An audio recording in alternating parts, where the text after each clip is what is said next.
Now, back to your turn on 1330 WEBY, Northwest Florida's talk radio. The phone lines are open, so call in and join the conversation at 623-1330. Let me give you a little heads up. Carl Gallups has friends in high places. I mean, real high places, if you know what I mean. It would do you well to tune in every Friday to Freedom Friday with Carl Gallups. Now, here's Carl, the godfather of Gulf Coast Talk Radio. All right, welcome back, Gulf Coast. Welcome back, America. Well, that was my friend and my brother, Bill. I appreciate that introduction, Bill. God bless you. You can tell Bill is from Jersey, and he's got some friends in high places, too. But, folks, I'm so glad that you're with us this afternoon. Freedom Friday, Carl Gallups, Mallory Bardwell, your world-famous producer. Coming up next, our special guest this afternoon, the Right Reverend Dr. Ph.D. Shoesmith, Michael Shoesmith, out of Toronto, Canada. Mike Shoesmith, most of you know him. He is a regular correspondent to Freedom Friday, been with me from the beginning. He appears almost every Friday.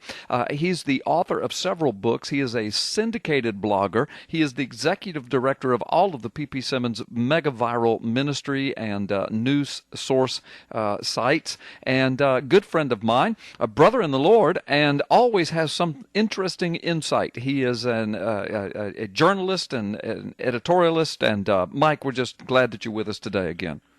Hey, my system is still in shock here, guys. I was actually down in Miami about 3 days ago, I know, where it was in the mid-90s, and now I'm back up in Toronto here where it's in the mid-40s. Yeah, it's amazing. Well, you know, here on the Gulf Coast, we're in shock as well. And I know we've got people that listen all over the world, but we've got a lot of Gulf Coast listeners. And that is, this morning when we woke up, it was 75 balmy. I mean, really, the humidity was high. But then a front came through, and it dropped down into the 40s. And I mean, in the daytime. So we're kind of in shock, too. It went from short sleeve to jacket weather instantly. And it's cloudy and kind of moist and cool. So I got you, brother. That's the good thing about Florida, though. You know, if you don't like the weather now, just wait a few hours; it'll be different. Yeah. Hey, listen, you know, I'm a few years younger than you, but I'm still old enough to remember growing up on Happy Days, right, with the Fawn. Oh yeah. And you know, we all sort of lived vicariously through the Fawns, right? I mean, he was a man's man. He could beat up anybody. He could get any girl, right? That's what they claimed. He was the guy that we all wanted to emulate, and he always did things that we all thought were possible. And if we could just aspire to that, we would have arrived, right? Mm-hmm. But then the last season of Happy Days, it happened, and you know what I'm talking about. What they refer to in Hollywood and television today as the jump the shark moment, right? Uh-huh. Are you familiar with that? You know, I've heard you mention that before. In fact, I saw that on a blog, but I don't know that I could define it right now if I was asked to. So, what happened there was the Fawns lost all credibility in an episode where they put him on skis behind a boat. Right. And he's water skiing behind the boat, and a shark comes along. Right. And he jumps over the shark, and he's like, hey, right? Like, I'm the Fonz. I just jumped over a shark. And that's when the audience went, okay, I will never be able to do that. That is not something that men do, right? Right. So that's what Hollywood, people who are in the business, if you mention the jump the shark moment, they will tell you that was the moment when it was decided that Happy Days was over. Uh-huh. Right? That was when Happy Days, the Fonz lost all credibility. But here's something that people may relate to more easily, the younger generation perhaps, is when I used to have television in my home, one of my favorite TV shows in the 90s was Frasier. Uh-huh. Right, with Kelsey Grammer. Oh yeah, he played a liberal, and it's funny because Kelsey Grammer is actually a conservative Republican in real life. Yes. But he played a liberal psychiatrist, and in one episode, this was a jump the shark moment within the show. This was a jump the shark moment for Frasier himself. So it's a fictional jump the shark moment. You know, the thing with Happy Days was real. this was a jump the shark moment for Fraser, the character. He was supporting a liberal Democrat in a political race. And, I mean, this liberal Democrat spoke all the right things, did all the right things, supported all the right liberal causes. So Fraser, he's supporting him wholeheartedly. He's making television spots supporting this liberal Democrat to be, I think he was running for Senate or whatever. Mike, I remember this episode, and I know where you're going. I'm not going to steal your thunder, but it's hilarious. It's hilarious. So anyway, he's supporting this liberal Democrat who says all the right things, and just when it comes to the wire, just near the end, he's ahead in the polls. It comes out in the public that this man had been abducted by aliens. Right. That's right. I remember. Fraser gets this look on his face like the man's credibility has been completely destroyed at that point. Right. But it was just one thing. Right. Everything else made perfect sense to the liberal mind of Fraser Crane, but one thing impeached his entire credibility. Right. Right. Jump the shark. Now I said all of that. I know. To say this. I know where you're going. Stephen Hawking, he did a presentation in Pasadena, California recently, right? Tell everybody who Stephen Hawking is. You and I know, but some of our audience won't know. Right. Okay. Stephen Hawking is the world famous theoretical physicist who he was a theist for most of his career until recently. He became famous for coming out and saying, "Look, we can have the universe without God. There's no need for God." He came out as an atheist. Right. Right? Exactly. He had resisted that up until I think as recently as last year. Mm-hmm. And then he finally came out and said, "Look, there's no need for God. I'm an atheist." Now, Stephen Hawking his body is racked with a disease that has made him completely immobile. Yeah. He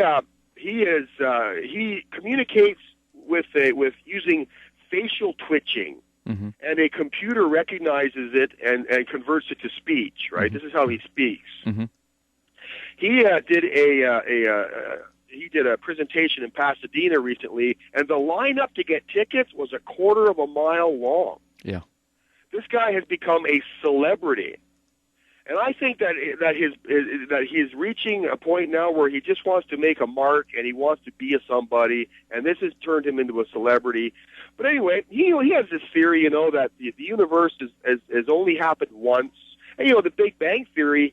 You guys, if you don't know, the Big Bang Theory essentially says that everything in the entire universe, you, your house, your car, the planets, the stars, everything, used to be the size of a literal dime, which was just contains subatomic particles. Right. But the entire universe was the size of a dime. Right. And it rapidly expanded in what we see around us today. That's the Big Bang Theory, right? Right. And if you take evolution to its final conclusion, that's where it goes, folks.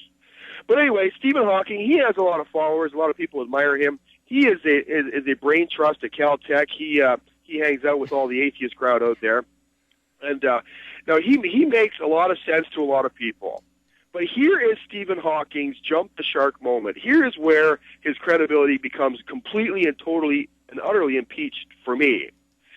The article on NBC News says, now they sent a guy out there to listen to his speech, and the writer says, he noted that many people still seek a divine solution to counter the theories of curious physicists.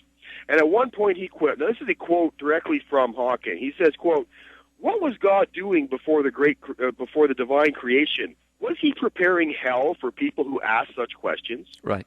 I read that. Now what is that? That is the bitterness, right? Mm-hmm. That is the presupposition. That is the angry monster in the sky. Right.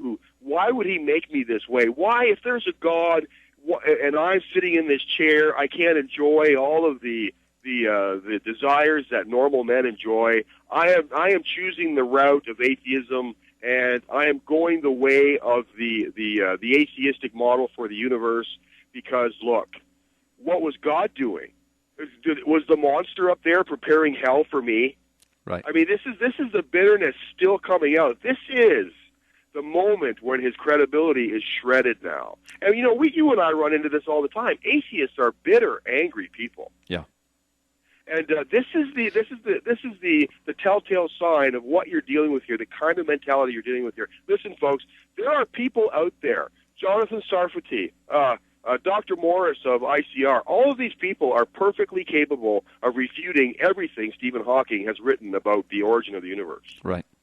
So we have nothing to fear here. This is a bitter man, bitter at God, bitter at the world, with an enormous chip on his shoulder, and now he's a celebrity. This is all you're seeing here, folks. There's nothing else to see. Let's all move on. Right.